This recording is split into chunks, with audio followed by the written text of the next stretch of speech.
ऐसे और अपडेट्स के लिए चैनल को अभी सब्सक्राइब करें।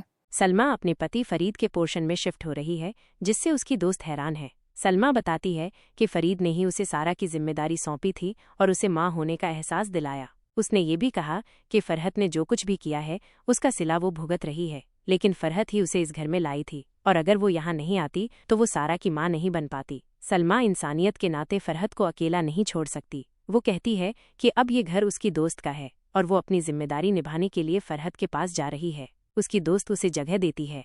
बाद में फरहत, जो अकेली और बीमार है, खाना खाने से मना कर देती है, यहाँ तक कि दवाई भी नहीं लेती। सलमा उसे समझाती है कि उसे खाना खाना होगा ताकि वो दवाई ले सके। फरहत पूछती है कि क्या नज़र भाई ने सलमा को छोड़ दिया है और क्या शाजिया ने उसकी जगह ले ली है। सलमा जवाब देती है कि जिन ज़रूरतों के लिए फरहत उसे यहाँ लाई थी वे पूरी हो गई हैं और वो बस फरहत के पास है। फरहत इसे एहसान मानती है और उसे वहाँ से जाने के लिए कहती है। वो ये भी धमकी देती है कि वो इस घर में दीवार खड़ी कर देगी। फिर मजहर फरहत को बताता है कि आदिल और सारा की बात बहुत जल्द पक्की हो जाएगी। फरहत इसे आदिल का भाईजान पर एहसान उतारना मानती है और कहती है कि वो इस शादी को रोकवा देगी। वो कहती है कि राशि उसकी बेटी है और वो नाज को भी शादी रोकने के लिए कहेगी। सलमा बताती है कि आदिल ने उससे कहा था कि नाज अपने बाबा के पास बाहर जा रही है। फरहत कहती है कि नाज अपने बाप पर गई है, इसलिए उसे अपनी माँ की कोई परवाह नहीं है, लेकिन वो फिर भी इस शादी को नहीं होने देगी। राशि, जो शायद फरहत की बेटी है, फरहत के लिए सूप लाती है और उसे खाने के लिए कहती है ताकि वो दवाई ले सके। फरहत गोली शब्द के इस्तेमाल से परेशान होती है, लेकिन राशि समझाती है कि ये गोली ही है और उसे लेनी पड़ेगी। फरहत राशि से माफ़ी मांगती है, लेकिन राशि कहती है कि अभी तो उसने खाया भी नहीं है और वैसे भी ये खाना उसकी माँ ने बनाया है। फरहत बताती है कि वो सारा से माफ़ी मांगने गई थी उसे राशि हासिल करने के लिए और उसे लगा कि उसे सारा की बद्दुआ लग गई है, लेकिन सारा ने अपने माँ बाप की मोहब्बत के आगे उसे माफ़ कर दिया, तो वो हमारे बच्चे की खातिर उसे माफ़ क्यों नहीं कर सकती। फरहत बताती है कि जब वो वहाँ से वापस आ रही थी तो उसने सोचा कि उनकी शादी में गलतियाँ ज़्यादा थीं, लेकिन फिर भी वो उससे मोहब्बत करती थी और अब भी करती है। वो कहती है कि वो एक ब्रोकन फैमिली से है और बाप के होते हुए भी उसे प्यार बहुत कम मिला, लेकिन वो अपने बच्चे को माँ और बाप दोनों का प्यार देना चाहती है। मुनव्वर, फरहत का पति, कहता है कि वो लालच में उससे दूर होता गया। फरहत ने भाई से बात की है और वो उसे उसका हिस्सा दे रहे हैं। मुनव्वर कहता है कि इसकी कोई ज़रूरत नहीं है, वो अब से उसके लिए मेहनत करेगा। इसके बाद दादाजी सारा और फरहत की शादी की बात करते हैं।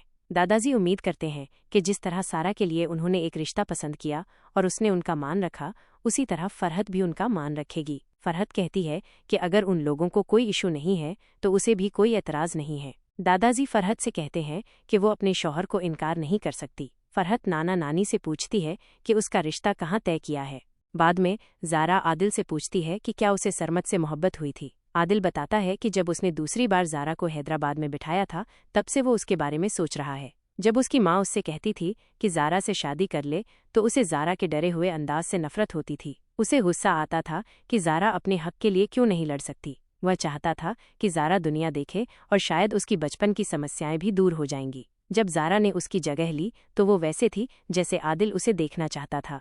ज़ारा और सरमत की शादी की बात चल रही है। नाना जी और ज़ारा के बीच बातचीत होती है, जिसमें नाना जी ज़ारा को छेड़ते हैं कि उसने अपनी माँ से किया वादा तोड़कर अपने पिता की बात मान ली है। ज़ारा को पता चलता है कि सरमत से उसका रिश्ता तय हो रहा है, जिससे वो हैरान है क्योंकि उसे ये बात किसी ने बताई नहीं थी। शादी का विरोध और कड़वाहट। फिर शाजिया घर आती है और अपने भाई से मिलती है, जो उसे बताता है कि उसने अपनी 2 बेटियों की शादी तय कर दी है और कुछ दिनों में फंक्शन है। शाजिया पूछती है कि फरहत कहाँ है। भाई बताता है कि फरहत अपने पोर्शन में रहती है और उसका यहाँ आना मना है। शाजिया कहती है कि वो फरहत को उसकी गलतियों के लिए माफ़ कर चुकी है और भाई को सलाह देती है कि वो फरहत को उसके बेटे की खुशियों से दूर न करे। भाई बताता है कि आदिल का फैसला है और आदिल खुद नहीं चाहता कि उसकी माँ इस शादी में शरीक हो। शाजिया फरहत से मिलने जाती है। फरहत शाजिया से कहती है कि वो नहीं चाहती थी कि वो यहाँ आए क्योंकि उसके भाई उसके खून के प्यासे बैठे हैं। वो सलमा पर आरोप लगाती है कि उसने उसे कमरे में बंद करके रखा है और उसे जंजीर से बांधती है। फरहत आदिल और सारा की शादी का विरोध करती है और कहती है कि वो इस शादी को नहीं होने देगी। वो कहती है कि उसे सारा को पैदा होते ही मार देना चाहिए था। शाजिया फरहत को समझाती है, लेकिन फरहत कहती है कि इन सब ने मिलकर उसकी औलाद को उसके खिलाफ कर दिया है। सारा और ज़ारा बातें करती हैं। सारा ज़ारा को बताती है कि सरमत से उसका रिश्ता तय हो रहा है। ज़ारा सरप्राइज होती है क्योंकि उसे ये बात नहीं बताई गई थी। सारा ज़ारा से वादा लेती है कि वो किसी को नहीं बताएगी। सलमा का चौंकाने वाला खुलासा और शादी का जश्न।